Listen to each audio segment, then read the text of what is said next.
Entitled Mom invites herself to my mini farm. I, for 3F, and my husband, for 5M, live on a rural 4-acre mini farm. We're both professionals and child-free by choice. I'm not a big fan of small children. I'm never sure how to react to them.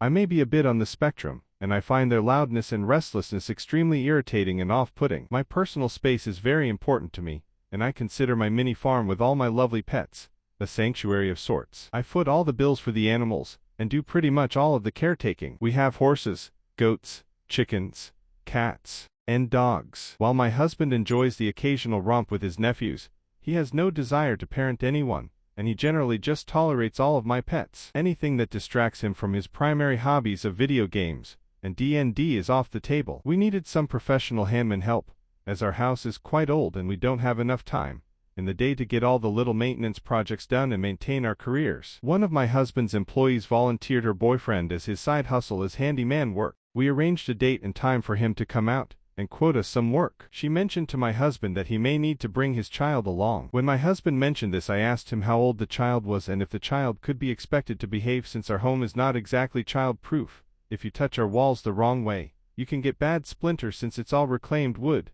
I've done it several times and it sucks bad. My husband had this conversation with his employee, and I was assured the child was old enough to mind himself, and all would be well. The night of the quote date, I was informed that my husband's employee would be coming along with her boyfriend to mind the child. I was quite confused, because why wouldn't she just mind the child at their home and let her boyfriend come alone? I asked my husband this and he said she wanted to see the horses. I asked him if he had actually invited her to come over and he said no. She just basically announced she was coming. I told him she was rude and presumptuous, but whatever. Let's just get it over with. They show up. There is not one child. There are two. She brought her kid as well, which I am only just finding out about as the child rockets his high-energy ADHD 3-year-old self out of the van and proceeds to start noisily chasing my free-range chickens all over the front driveway. And her boyfriend brings his teenage brother as well as his 5-year-old, who proceeds to crawl all over my barn and rob me of all my free-range chicken eggs as the 3-year-old propels himself around the barnyard screaming his head off, stripping off shoes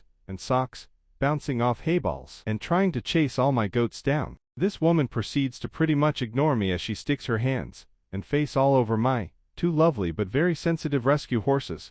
One is an ex-racehorse, and the other was from an abusive home she was forcibly removed from, and talking at me the whole time about how awesome her friend's therapy horses are and pausing only to scream at her out-of-control child that she is alternately ignoring and somewhat attempting to discipline as he climbs my fencing and gets my friendly goats riled up to the point where they want to play headbutt with him, which would be super bad for him. One of my friendliest goats, who is definitely ready for playtime after all the excitement, walks over to the egg-thieving 5-year-old, who was kinda just minding his own business, and proceeds to headbutt him in the chest. Goat was playing, but the kid was tiny, and the kid goes flying. The kid burst into instant scared tears. He wasn't really hurt, it just scared him, and I'm left trying to figure out how to comfort this little stranger that I've only just met 5 minutes ago. Super awkward for me. I'm not good at it. The woman that inflicted herself upon me is too busy chasing down and screaming at her demon spawn to be watching both kids, and at this point I'm just completely bewildered and ready for this whole ordeal to be fucking over. After the headbutt, I close up the barn and kick them out. The 3-year-old is just running around my yard like a little tornado, screaming his little head off, and the 5-year-old keeps coming up with broken chicken eggs in his pockets from when the goat knocked him over probably. The whole thing was a goddamn 3-ring circus that I did not sign up for, and I'm still kinda salty about it even 3 days later. For the love of God, woman, if you're going to impose yourself on others uninvited, at least have the decency to get your kid in line first. Talk about fucking entitled. Also, maybe go see your friend with the therapy horses and leave me and my farm out of it. Also, it's my house too, and I wanted to talk about the work being quoted, not play fucking nanny tour guide. I don't run a fucking petting zoo.